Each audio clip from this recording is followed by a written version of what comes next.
big segment of Kerala society beyond caste and religion.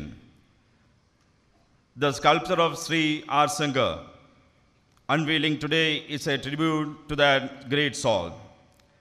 And we are so blessed in getting this opportunity to calling upon the Prime Minister of India to unveil the sculpture and to inaugurate the prestigious institution of legal studies here in this campus along with the beautiful and proud Sankar Stupam. With heart full of gratitude and tribute to the great visionary Sri R. Sankar, let me assign the task allotted me of welcoming the most dignified guests on and off the dais. On behalf of the great gathering, with gratitude, reverence and love, we welcome the Honorable Prime Minister of India, Sri Narendra Modi ji, to the great function.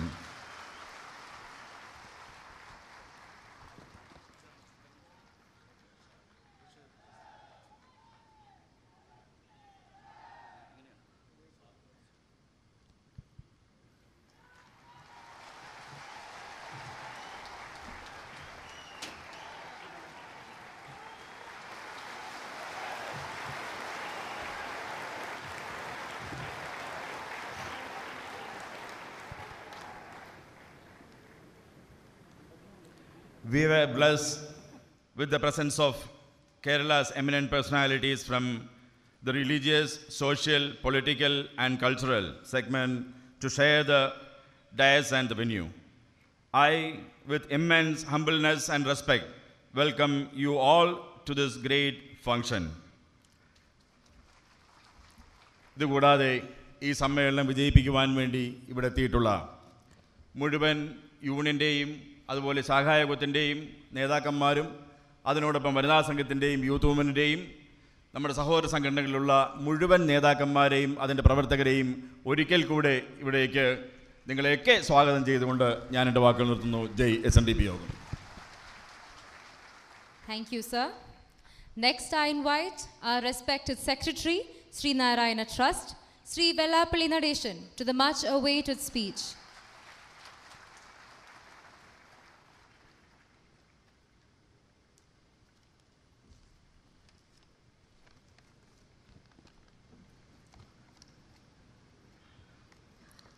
സംബോധ്യനായ ഇന്ത്യയുടെ പ്രധാനമന്ത്രി ശ്രീ നരേന്ദ്ര മോദി അവരുകളെ, വേദിയിലും സദസ്സിലും ഇരിക്കുന്ന മറ്റ് ബഹുമാന്യരെ, പ്രിയമുള്ളവരെ, പത്രദൃശ്യ മാധ്യമങ്ങളെ, സുഹൃത്തുക്കളെ,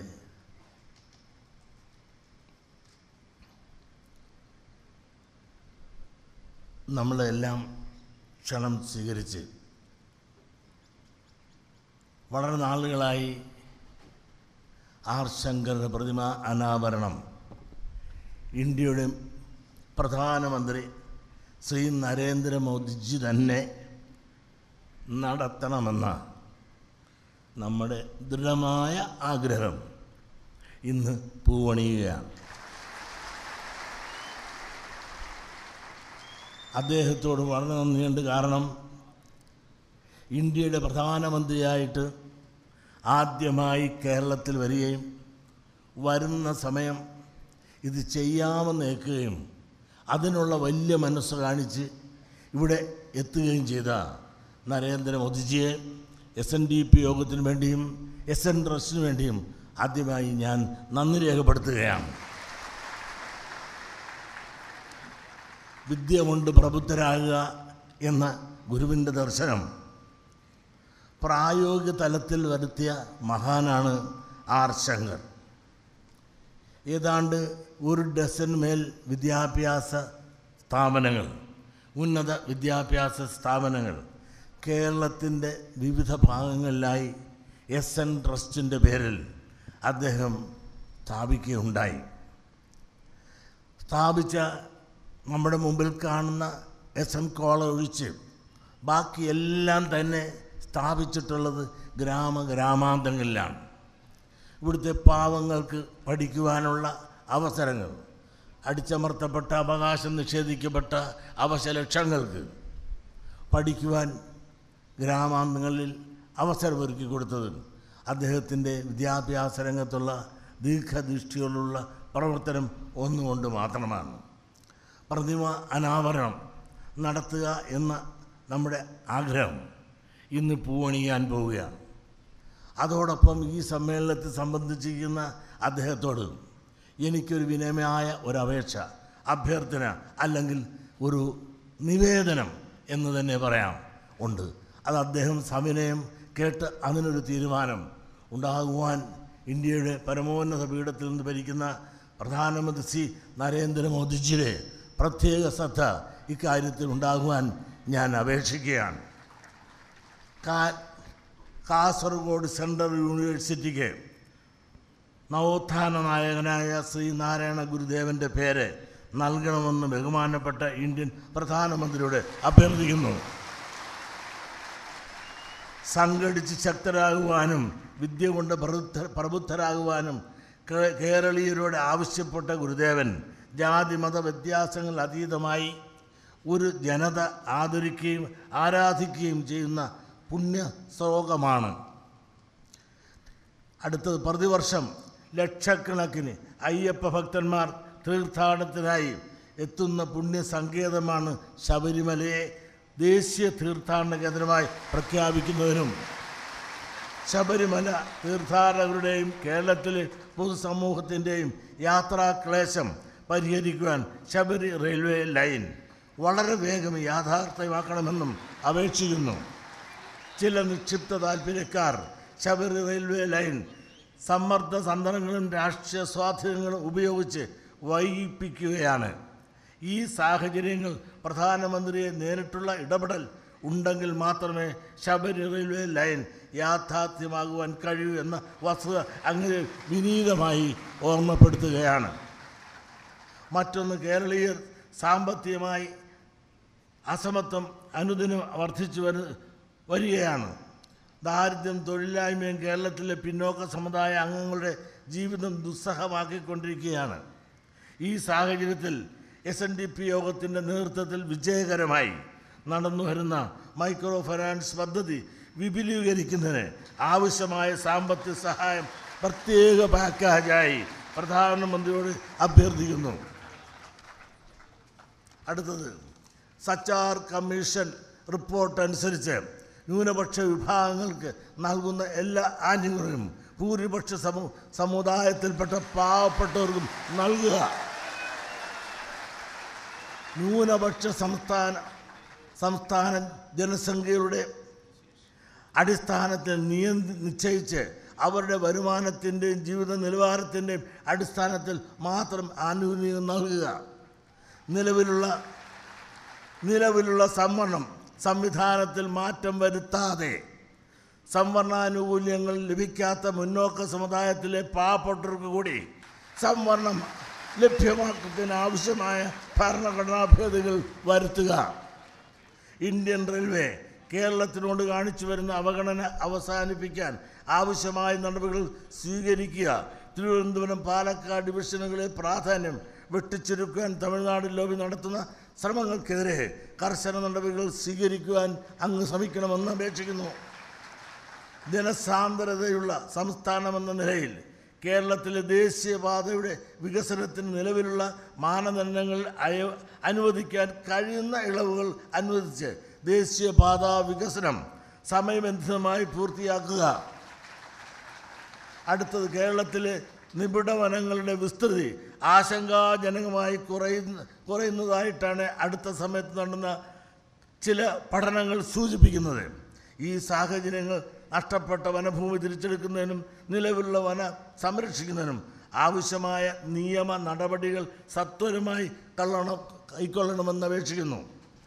അടുത്തത്, ഒന്നുകൂടി തിരികെയാണ് വിഴിഞ്ഞം തുറമുഖ വികസനത്തോടനുബന്ധിച്ച് കൊല്ലം, ആലപ്പുഴ, കൊടുങ്ങല്ലൂർ, ബേപ്പൂർ തുടങ്ങിയ തുറമുഖങ്ങളുടെ വികസനത്തിനായി പ്രത്യേക പാക്കേജ് അനുവദിക്കുക. ഗുജറാത്ത്, മഹാരാഷ്ട്ര, ആന്ധ്രാപ്രദേശ്, തമിഴ്നാട്, കേരളം, ബംഗാൾ എന്നീ സംസ്ഥാനങ്ങളെ ബന്ധപ്പെടുത്തി യാത്രാ കപ്പലുകളുടെ സർവീസ് ആരംഭിക്കുക. ഈ നിവേദനം കൂടി അദ്ദേഹത്തിൻ്റെ മുമ്പിൽ പറഞ്ഞുകൊണ്ടും അവതരിപ്പിച്ചുകൊണ്ടും ഞാൻ നിർത്തുന്നു. ഇത്രയും കഷ്ടപ്പെട്ട് ഇവിടെ എത്തിയ ഈ ജനസഞ്ചയത്തിനെ ഉൾക്കൊള്ളുവാൻ സാധിക്കാത്ത വിധത്തിലുള്ള ചില അസൗകര്യങ്ങൾ ഞങ്ങളിൽ നിന്ന് വന്നിട്ടുണ്ട്. ഞങ്ങളുടെ പ്രതീക്ഷയെക്കാളും കവിഞ്ഞ് ഇവിടെ ആളുകൾ എത്തിയപ്പോഴും നിങ്ങളെ നിയന്ത്രിക്കാനൊക്കാത്ത രീതിയിലുള്ള സംവിധാനം ചെയ്യാൻ ഒക്കാത്ത പോയതിൽ ഞങ്ങളോട് നിങ്ങൾ സദയം ക്ഷമിക്കണമെന്ന് അപേക്ഷിച്ചുകൊണ്ട് ഞാൻ നിർത്തുന്നു. നന്ദി, നമസ്കാരം.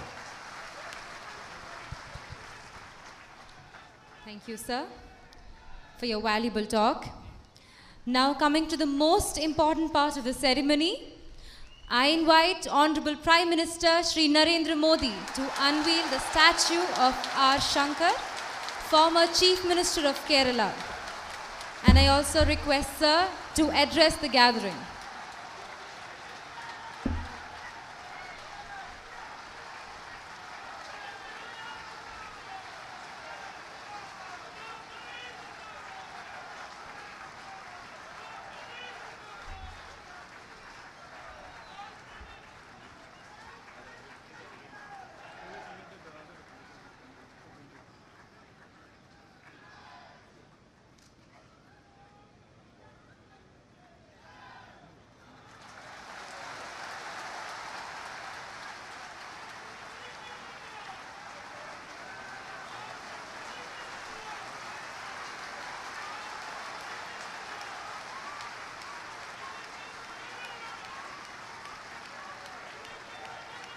Thank you, sir.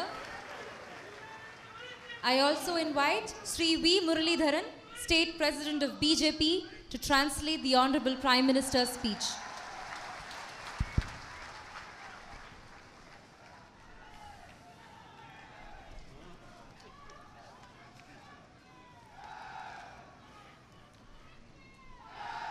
मंच पर विराजमान श्री वेलापल्ली नरेशन जी,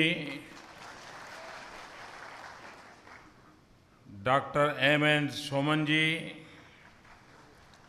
श्री तुषार वेलापल्ली जी, डॉक्टर शशि कुमार जी, वी मुरलीधरन जी और विशाल संख्या में पधारे हुए सभी वरिष्ठ भाई और बहनों, വേദിയിലിരിക്കുന്ന ശ്രീ വെള്ളാപ്പള്ളി നടേശൻ അവർകൾ, ഡോക്ടർ M.N. സോമൻ അവർകൾ, ശ്രീ തുഷാർ വെള്ളാപ്പള്ളി അവർകൾ, ഡോക്ടർ ശശികുമാർ അവർകൾ, അതോടൊപ്പം ഈ സദസ്സിൽ നിറഞ്ഞിരിക്കുന്ന സഹോദരി സഹോദരന്മാരെ,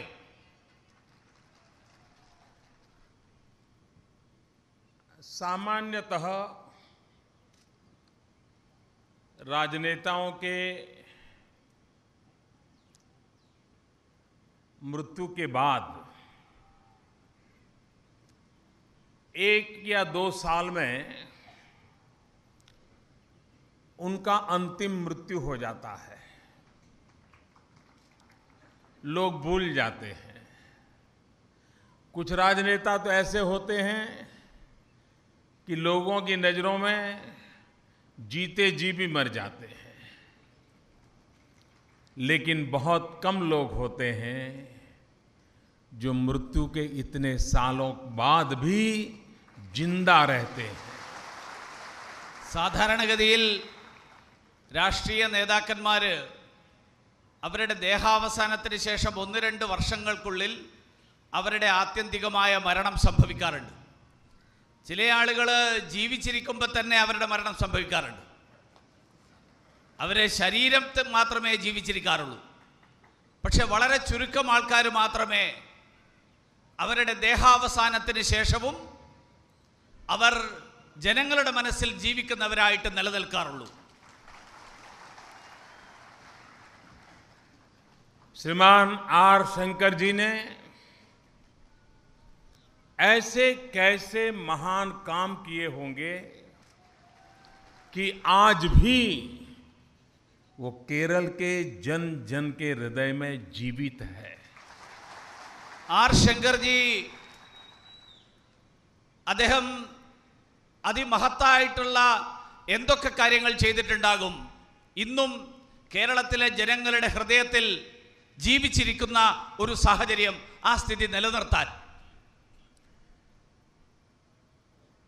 सदगुरु नारायण गुरु ने जो सपना देखा था, जो रास्ता उन्होंने दिखाया था, उस रास्ते पर जीवन भर जीने का अगर किसी ने प्रयास किया तो उस महापुरुष का नाम है आर शंकर जी। ശ്രീനാരായണ ഗുരുദേവൻ ഏതൊരു സ്വപ്നം കണ്ടിരുന്നുവോ, ഏതൊരു സ്വപ്നം സഫലമാകണമെന്ന് ആഗ്രഹിച്ചിരുന്നുവോ, ആ സ്വപ്നം പ്രാവർത്തികമാക്കാൻ വേണ്ടി ജീവിതാവസാനം വരെ ജീവിച്ച മഹാനായിരുന്നു ആർ ശങ്കർ। राजनीतिक जीवन में बहुत ऐसे पल आते हैं कि जहां लोग कहते हैं बड़े प्रैक्टिकल पॉलिटिशियन, और प्रैक्टिकल पॉलिटिशियन के नाते ढेर सारे समझौते कर करके अपने आप को बचाए रखना होता है।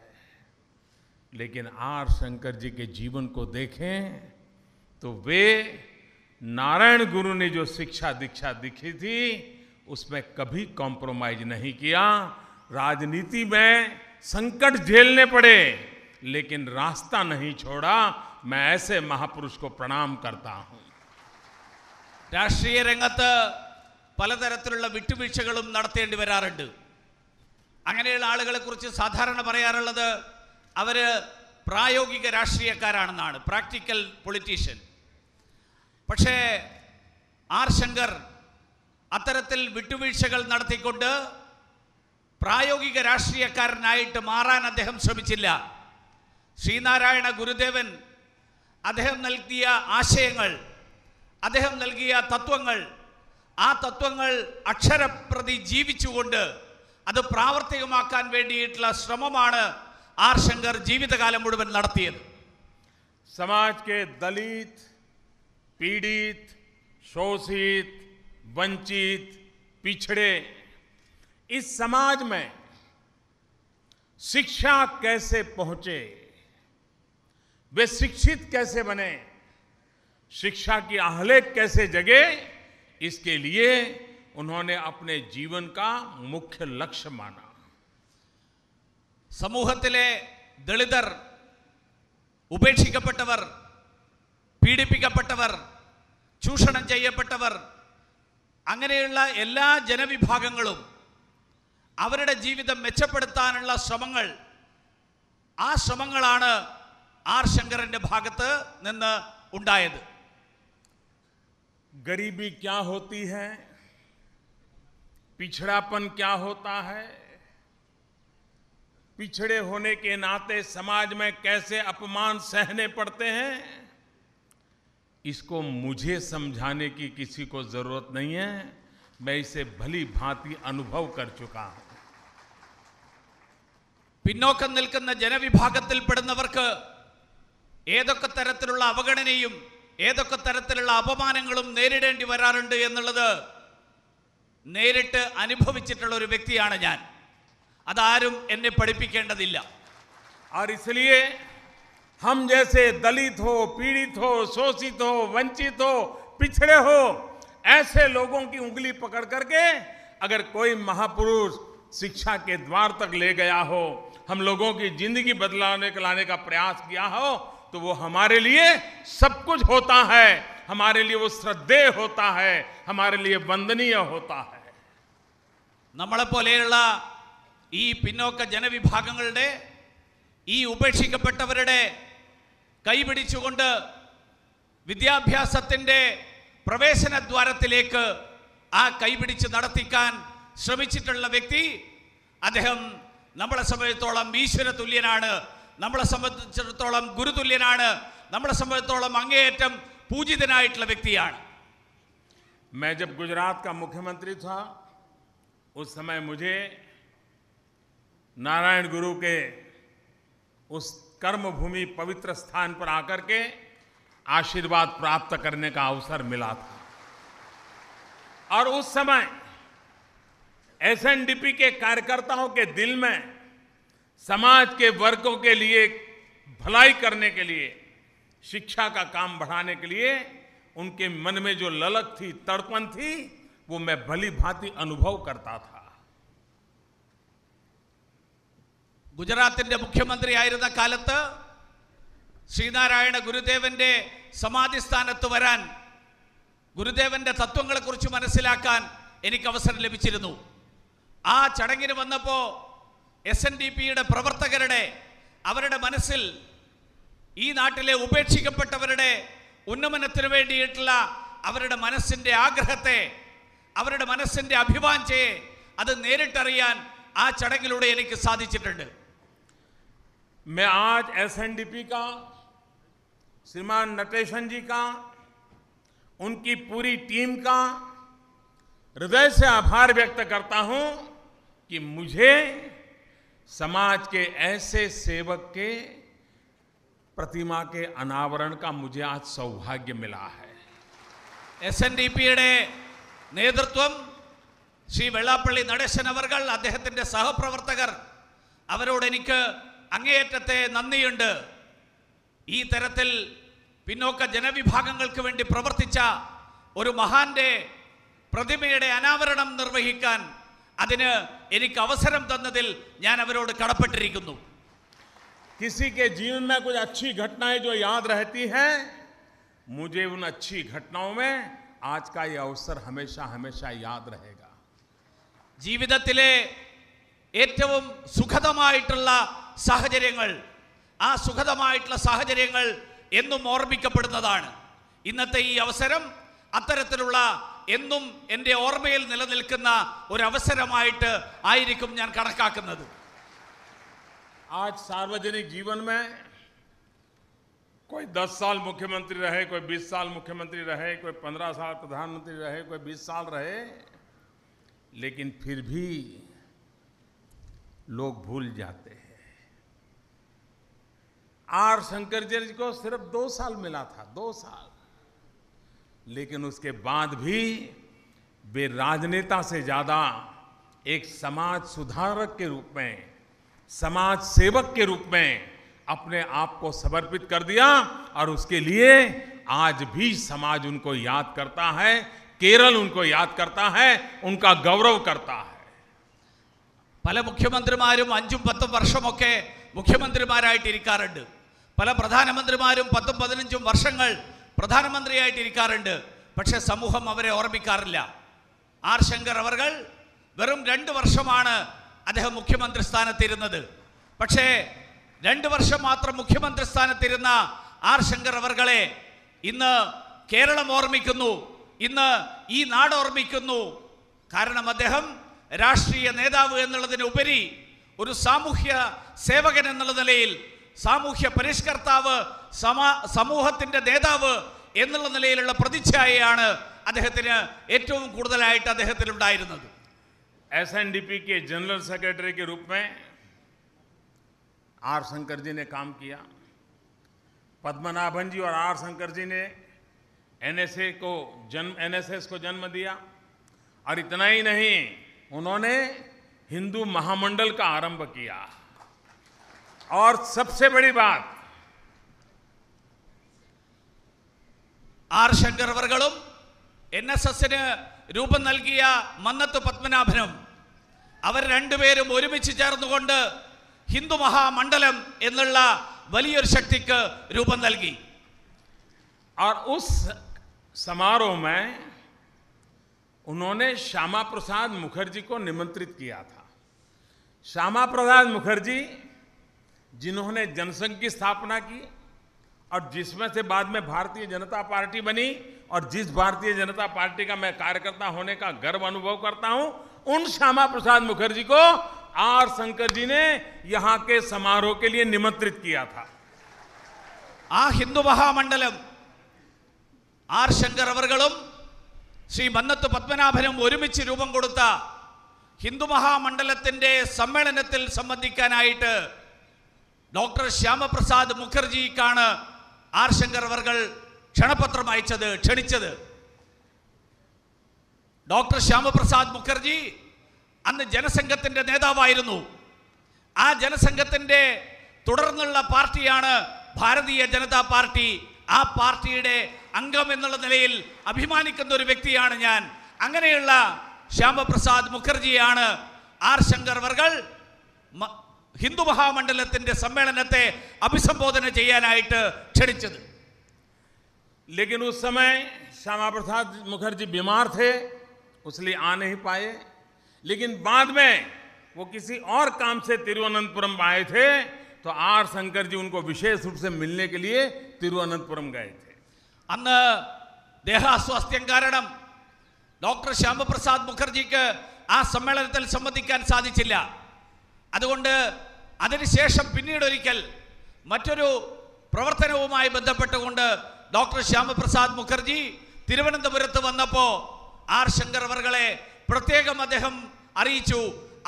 അതിന്റെ ഫലമായിട്ട് ആർ ശങ്കർ വർകൾ डॉक्टर श्यामा प्रसाद मुखर्जी तिरुवनंतपुरത്ത് പോയി കാണുകയും ചെയ്തു. इतना ही नहीं, कानपुर में जनसंघ का अधिवेशन हुआ था बहुत साल पहले. उस जनसंघ के अधिवेशन में आर शंकर जी, जो कि जनसंघ के सदस्य नहीं थे, उनको विशेष मेहमान के रूप में वहां निमंत्रित किया गया था.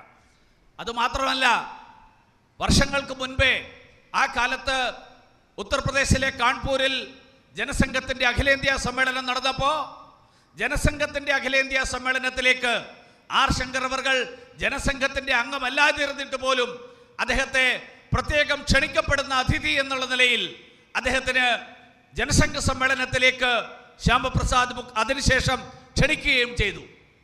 इस देश में अगर किसी सरकार को गरीबों का भला करना है, दलितों का, पिछड़ों का, वंचित का, शोषित का भला करना है, तो श्रीमद नारायण गुरु ने जो रास्ता दिखाया है, अगर सरकारें उस रास्ते पर चले तो इन समाज के लोगों का भला होना निश्चिंत हो जाएगा. ഈ നാട്ടിൽ പാവപ്പെട്ടവരുടെയും ഉപേക്ഷിക്കപ്പെട്ടവരുടെയും ഉന്നമനത്തിന് വേണ്ടി പ്രവർത്തിക്കാൻ അതിന് താൽപര്യമുള്ളവർ ഏതെങ്കിലും സർക്കാരിലുണ്ടെങ്കിൽ, ഏതെങ്കിലും സർക്കാരിന് അത്തരത്തിലുള്ള ഉദ്ദേശമുണ്ടെങ്കിൽ അവര് ശ്രീനാരായണ ഗുരുദേവൻ കാണിച്ചു തന്ന വഴിയിലൂടെ സഞ്ചരിച്ചാൽ യാതൊരു സംശയവുമില്ല, ഈ നാട്ടിലെ സർക്കാരുകൾക്ക് ഈ നാട്ടിലെ ഉപേക്ഷിക്കപ്പെട്ടവരുടെയും പിന്നോക്കക്കാരുടെയും ഉന്നമനം അത് സാധ്യതമാക്കാൻ സാധിക്കും. और इसलिए दिल्ली में जो वर्तमान सरकार बैठी है, उस पर अगर इस देश में किसी का हक है तो इस देश के गरीबों का सबसे पहला हक दिल्ली की सरकार पर है. इस देश के दलितों का है, इस देश के पीड़ितों का है, इस देश के शोषितों का है, इस देश के पिछड़ों का है, इस देश के उपेक्षितों का है. उनका सबसे पहला हक दिल्ली में बैठी हुई सरकार के ऊपर है.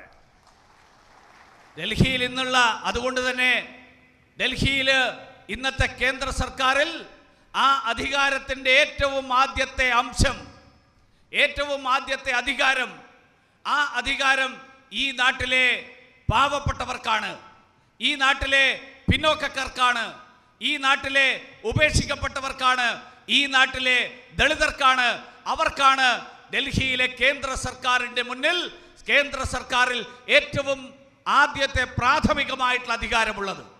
सरकार की जितनी योजना है वो गरीबों को सक्षम बनाने की और गरीबों को गरीबी के खिलाफ लड़ाई लड़ने की ताकत देने वाली अनेक योजनाओं को लेकर के आज दिल्ली सरकार भारत में परिवर्तन लाने का प्रयास कर रही है. ഇന്ന് ഡൽഹിയിൽ നമ്മുടെ കേന്ദ്ര സർക്കാർ ഈ നാട്ടിലെ പാവപ്പെട്ടവരുടെ പ്രശ്നങ്ങൾ പരിഹരിക്കാൻ, അവരുടെ ദാരിദ്ര്യത്തിനെതിരായിട്ട് പോരാട്ടം നടത്താൻ, അവർക്ക് ശക്തി തരുന്ന തരത്തിൽ അവരെ വളർത്തിക്കൊണ്ടുവരാൻ, അതിന് അവരെ പ്രാപ്തരാക്കാൻ വേണ്ടിയിട്ടുള്ള പദ്ധതികൾ, ആ പദ്ധതികളാണ് ഇന്ന് കേന്ദ്ര സർക്കാർ നടപ്പിലാക്കിക്കൊണ്ടിരിക്കുന്നത്. अभी नटेशन जी ने कई नए विकास के कामों की एक सूची रखी. चाहे सबरीमलाई का विकास की बात हो, चाहे सबरीमलाई को रेल कनेक्टिविटी की बात हो, चाहे सेंट्रल यूनिवर्सिटी के नामकरण की बात हो, चाहे या विमेन सेल्फ हेल्प ग्रुप के लिए कुछ योजनाएं बनाने की बात हो, अनेक सारे विषय रखे हैं और बड़े महत्वपूर्ण विषय उन्होंने उठाए हैं. अच्छा होता कि मैं आज तुरंत कह देता कि ये होगा, ये होगा, ये होगा, ये होगा, लेकिन मेरी कठिनाई ये है कि दिल्ली में पार्लियामेंट का सत्र चल रहा है। पार्लियामेंट चले या न चले, लेकिन सत्र चलता है। और जब सत्र चल रहा है तो हमारे हाथ बंधे हुए हैं कि हम बाहर संसद के सत्र के समय बाहर किसी चीज की घोषणा नहीं कर सकते हैं। और इसलिए उत्तम बातें नटेशन जी ने बताई है, उसके बावजूद भी मैं आज संसद के सत्र को ध्यान में रखते हुए एक भी चीज की घोषणा नहीं कर पाऊंगा। ശ്രീ വെള്ളാപ്പള്ളി നടേശൻ അവർകൾ ഇവിടെ വളരെ പ്രാധാന്യമേറിയ നിരവധി കാര്യങ്ങൾ അദ്ദേഹം ഇവിടെ സൂചിപ്പിച്ചു. അദ്ദേഹം ശബരിമലയെക്കുറിച്ച് പറഞ്ഞു, ശബരി റെയിൽ പാതയെക്കുറിച്ച് പറഞ്ഞു, കേന്ദ്ര സർവകലാശാലയെക്കുറിച്ച് പറഞ്ഞു, സ്ത്രീകളുടെ ശാക്തീകരണത്തിനൊതുങ്ങുന്ന സ്വയം സഹായത സംഘങ്ങളുടെ മൈക്രോ ഫൈനാൻസിനെ കുറിച്ച് പറഞ്ഞു. ഇതെല്ലാം വളരെ വളരെ ഉചിതമായിട്ടുള്ള പ്രാധാന്യമേറിയിട്ടുള്ള വസ്തുതകളാണ്. പക്ഷേ തീർച്ചയായിട്ടും നിങ്ങൾക്കെല്ലാവർക്കും ഇഷ്ടപ്പെടുമായിരുന്നു ഞാൻ അതിനെക്കുറിച്ചൊക്കെ വളരെ വ്യക്തമായിട്ടുള്ള ചില പ്രഖ്യാപനങ്ങൾ ഇവിടെ നടത്തിയിരുന്നുവെങ്കിൽ. പക്ഷേ ഡൽഹിയിൽ പാർലമെൻറ്റിൻ്റെ സമ്മേളനം നടക്കുകയാണ്. സമ്മേളനത്തിൽ കാര്യങ്ങൾ എന്തെങ്കിലും നടക്കുന്നുണ്ടോ ഇല്ലയോ എന്നുള്ളതിനെക്കുറിച്ച് ഞാനൊന്നും പറയുന്നില്ല. പക്ഷേ സമ്മേളനം നടക്കുകയാണ്. ആ സമ്മേളന കാലത്ത് പാർലമെൻറ്റിന് പുറത്ത് പ്രഖ്യാപനങ്ങൾ നടത്തുന്നതിന് ചില പ്രതിബന്ധങ്ങളുണ്ട്, ചില തടസ്സങ്ങളുണ്ട്. അതുകൊണ്ട് ഞാൻ എത്ര തന്നെ ആഗ്രഹിച്ചാലും അത്തരത്തിലുള്ള പ്രഖ്യാപനങ്ങൾ ഇവിടെ നടത്താൻ എനിക്ക് സാധിക്കാതെ വന്നിരിക്കുകയാണ്. അതുകൊണ്ട് അദ്ദേഹം ആവശ്യപ്പെട്ടിട്ടുള്ള കാര്യങ്ങൾ, ആ ആവശ്യങ്ങളൊക്കെ ഏറ്റവും പ്രാധാന്യമേറിയിട്ടുള്ളതാണ്. പക്ഷേ ഈ പാർലമെന്റ് സമ്മേളനത്തിൻ്റെ പ്രതിബന്ധം കാരണം, ആ തടസ്സം കാരണം എനിക്ക് അതിനെക്കുറിച്ചുള്ള പ്രഖ്യാപനങ്ങൾ ഇവിടെ നടത്തുന്നതിൽ തടസ്സമുണ്ട്. जिन लोगों को पिछले लोकसभा चुनाव में देश की जनता ने घर भेज दिया, पराजित कर दिया, उन लोगों ने तय किया है हम तो बर्बाद हुए लेकिन तुम्हें भी बर्बाद करके छोड़ेंगे, हम संसद को चलने नहीं देंगे, देश का जो होगा होगा, हमको पराजित किया है, अब देख लो हम कैसा करते हैं। लोकतंत्र का कैसा मजाक बना के रख दिया गया है। കഴിഞ്ഞ ലോക്സഭാ തെരഞ്ഞെടുപ്പിൽ ചില ആളുകളെ ഈ നാട്ടിലെ ജനങ്ങൾ തിരിച്ച് വീട്ടിലേക്ക് പറഞ്ഞയച്ചിട്ടുണ്ട്. അവര് ഇപ്പൊ തീരുമാനിച്ചിരിക്കുകയാണ്, ഞങ്ങൾ ഏതായാലും നശിച്ചു, അങ്ങനെയാണെങ്കിൽ നിങ്ങളെയും ഞങ്ങൾ വെറുതെ വിടാൻ പോകുന്നില്ല. ഈ നാടിന് എന്ത് സംഭവിച്ചാലും ശരി, ഞങ്ങളോ നശിച്ചു, ഈ നാടിനെയും നശിപ്പിക്കാൻ കച്ചകെട്ടി ഇറങ്ങിയിരിക്കുന്ന ചില ആളുകളുണ്ട്. പാർലമെന്റ് സമ്മേളനം നടന്നാലും നടന്നില്ലെങ്കിലും ശരി, ഈ നാടിന് മുന്നോട്ട് പോകാൻ സാധിച്ചില്ലെങ്കിലും ശരി, ഈ ഒരു മനോഭാവത്തോടുകൂടി പെരുമാറുന്ന ചില ആളുകൾ ഈ നാടിൻ്റെ ജനാധിപത്യം ഏതവസ്ഥയിലെത്തിയിരിക്കുന്നു എന്നുള്ള ഒരു ചോദ്യമാണ് ഉയർത്തുന്നത്. अभी हमारे राष्ट्रपति प्रणब मुखर्जी साहब कोलकाता गए थे। परसों वहाँ उन्होंने एक भाषण दिया। कभी कभी कुछ लोगों को कुछ बातें राष्ट्रपति जी की इतनी पसंद आती हैं कि हफ्ते भर चलाते रहते हैं, दिखाते रहते हैं, सुनाते रहते हैं। हमारे कांग्रेस के मित्र भी उसको बार बार कोट करते हैं। लेकिन अभी परसों उन्होंने जो कहा, इसकी कोई चर्चा करने को तैयार नहीं है, ऐसे ही जैसे सुना ही नहीं है, ऐसा कर दिया। മിനിയാന്ന് ആദരണീയനായിട്ടുള്ള രാഷ്ട്രപതി ശ്രീ പ്രണബ് മുഖർജി അവർകൾ കൽക്കത്തയിൽ പോയിരുന്നു. അദ്ദേഹം അവിടെ ചില കാര്യങ്ങൾ പറഞ്ഞു. രാഷ്ട്രപതി പറയുന്ന ചില കാര്യങ്ങൾ ആഴ്ചകളോളം കേൾപ്പിക്കുന്ന ആളുകളുണ്ട്, കാണിക്കുന്ന ആളുകളുണ്ട്. കോൺഗ്രസിൻ്റെ ചില നേതാക്കന്മാർ അദ്ദേഹം പറഞ്ഞിട്ടുള്ള വാക്കുകൾ ഉദ്ധരിച്ച് നിരന്തരമായിട്ട് പ്രചരണം നടത്താറുണ്ട്. പക്ഷേ മിനിയാന്ന് അദ്ദേഹം കൽക്കത്തയിൽ പറഞ്ഞ കാര്യങ്ങൾ ആരും അതിനെക്കുറിച്ച് മിണ്ടുന്നില്ല. അവരൊന്നും അത് കേട്ടില്ല എന്നുള്ള ഒരു രീതിയിലാണ് അവരിപ്പോൾ പെരുമാറുന്നത്. राष्ट्रपति जी ने संसद का वर्णन करते हुए 3D बताया। 3D उन्होंने कहा संसद मतलब 3D, debate, dissent and decision. അദ്ദേഹം പാർലമെന്ററി സംവിധാനത്തെക്കുറിച്ച് അദ്ദേഹം പറഞ്ഞു 3D ആണ്. 3D ഉൾപ്പെടുന്നതാണ് പാർലമെന്ററി പ്രവർത്തനം. 1 ഡിബേറ്റ്, അതായത് ചർച്ചകൾ. 2 ഡിസെന്റ്, അതായത് വിയോജിപ്പിനുള്ള അവസരം. Descent or decision. 3 ഡിസിഷൻ, അതായത് തീരുമാനം. ചർച്ചകൾക്കും വിയോജനത്തിനും അതോടൊപ്പം തീരുമാനത്തിനുമുള്ള വേദിയാണ് പാർലമെന്റ് എന്നുള്ളതാണ് ശ്രീ പ്രണബ് മുഖർജി അവർകൾ മിനിയാന്ന് കൽക്കട്ടയിൽ പറഞ്ഞത്. उन्होंने तो 3D को खा गए और एक ही डी उनको पसंद आ रहा है. वो एक ही डी पर चलना चाहते हैं. जो डी राष्ट्रपति जी ने बताए उस डी में उनका इंटरेस्ट नहीं है. उनका तो डी है डिस्टरप्ट, उनका डी है डिस्ट्रक्ट, उनका डी है डिमोलिश, उनका यही डी है.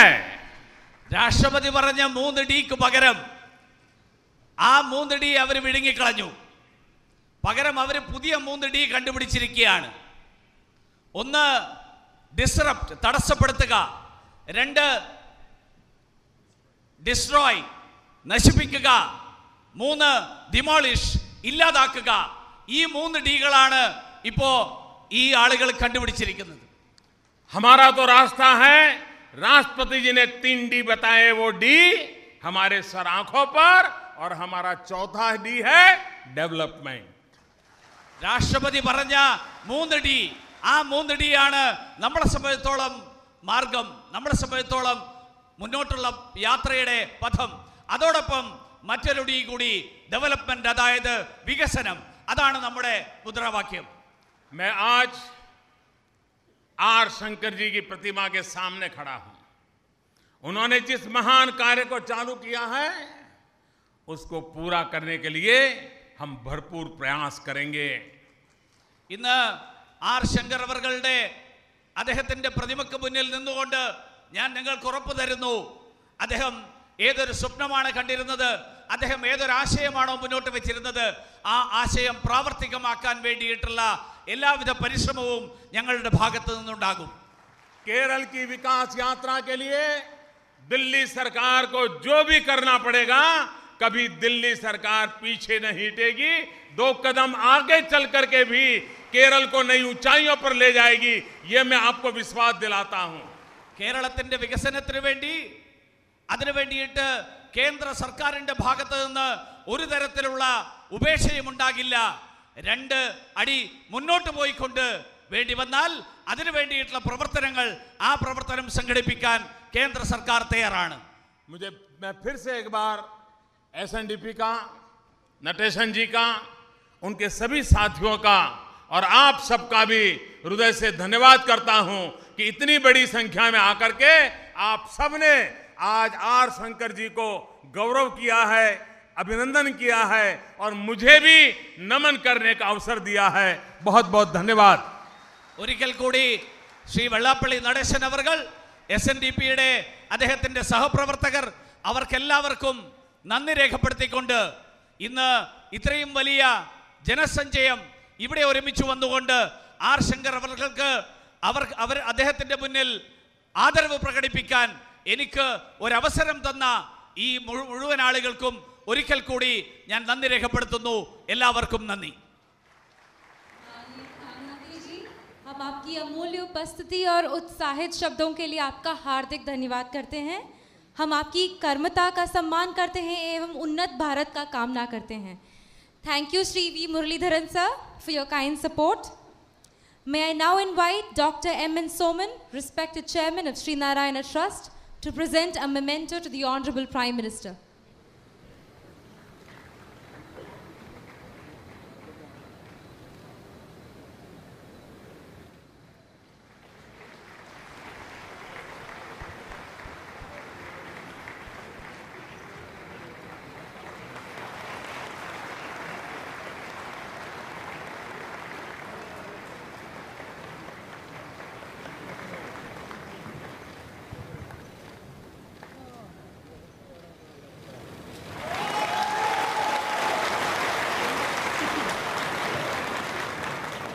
you, sir. Next, I invite Professor K. Shashikumar, Chairman, Statue Installation Committee, and former Principal, Sri Narayana College, Kollam, to deliver the vote of thanks. Honorable Prime Minister of India, Sri Narendra Damodar Das Modi ji, Sri Vellapalli Nadeshan, and other dignitaries on the dais, esteemed government officials of the centre as well as state, leaders of political parties, and the mammoth gathering of ladies and gentlemen. This is a historic moment of a wish, an ardent wish being fulfilled. The organizers fervently wanted a statue of Sri Shankar to be installed on the campus of Sri Narayana College, Kollam, and unveiled by the dynamic Prime Minister of India, Sri Narendra Damodar Das Modi. Our Prime Minister's vision to transform India to the forefront of the world nations through his projects like Make in India, digitalization, Swachh Bharat, study in India, etc., with the help of the latest technologies and funding from overseas will help the country in its march to the forefront of the world nations. Sri Shankar was instrumental in transforming the marginalized and deprived sections of society by empowering them, especially the village folk. Through his efforts, by establishing institutions of higher learning in villages as well, inspired by the exhortation of the Saint Sri Narayana Guru to liberate through education. This statue on the campus of Sri Narayana College will be a source of inspiration for the generations to come. On behalf of all the people assembled here, I offer you, sir, our boundless gratitude for your august presence here. Also, I express my gratitude to Sri Vellapalli Nadeshan and all the dignitaries on and off the dais. The organizers are indebted to all the officers, media persons, and all those who have assembled here. Thank you all. Thank you. Thank you.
I thank all the dignitaries and the people of Kollam for making this ceremony a grand success.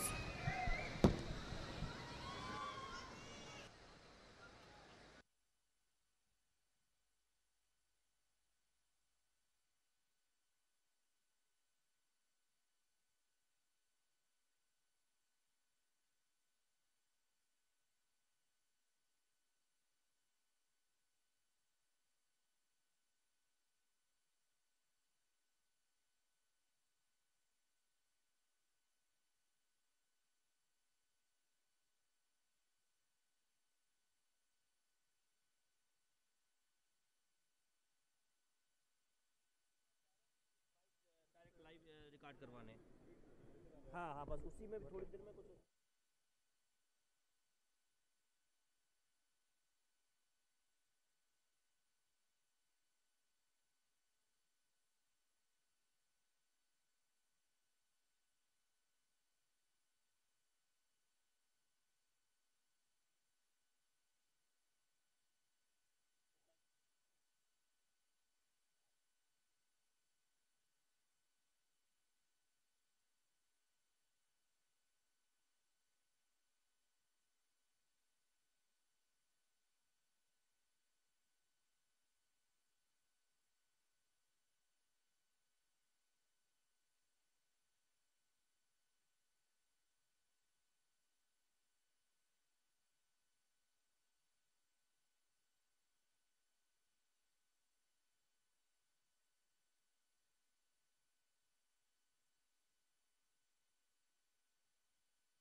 have listened the PM's speech here about the Kerala development and remember the role of R. Shankar, Kerala, ex-Kerala CM about the development and also then the parliament disruption. What do you have to say on that?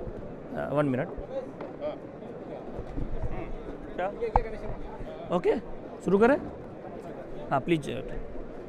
Hi, this was a day for which we all were waiting here, and a very good day. From morning, PM Sri Narendra Modi ji was here for the inauguration of Shankaran statue. He had a lot to say about the Chief Minister of Kerala, who was just there for two years. He just ruled Kerala for 2 years, and he had made a big change, which people who ruled for many years didn't make. It's a great motivation for the people of Kerala. Hope Prime Minister Sri Narendra Modi ji will lead like this, make India very proud. That's it. Anybody can speak in English also? Anybody? Sir, can you speak in English? Yeah, come. Prime Minister today said about the Kerala commitment because the parliament is running. He could not announce some package and all.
It's a great important fact.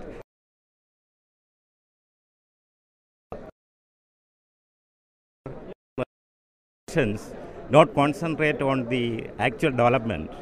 They are only concentrate on other things. There are so many factors crucial for the development of our state.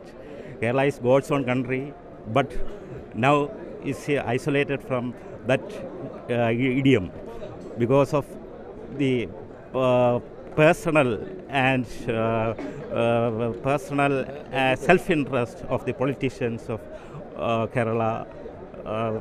All these will happen. What do you have to say? You have listened to the Prime Minister's speech today? Yeah, we listened. What your reaction on, especially on the Kerala development and the R. Shankar contribution to the society, and especially the parliament disruption? Regarding parliament disruption, what he said is absolutely right. Because every day, these parliamentarians, they are wasting crores together. That is the public money, hard-earned money. Without thinking this side, that side, they are spoiling. It is a public hard-earned money. So that we should take into consideration first. And about the Kerala development, its commitment, because the parliament session is on, it could not announce any thing. What do you have to say? Yeah, 100% we believe that definitely Modi ji will announce it immediately after the parliament or before the parliament. One more. Right. Anybody can speak in English? Okay, thank you.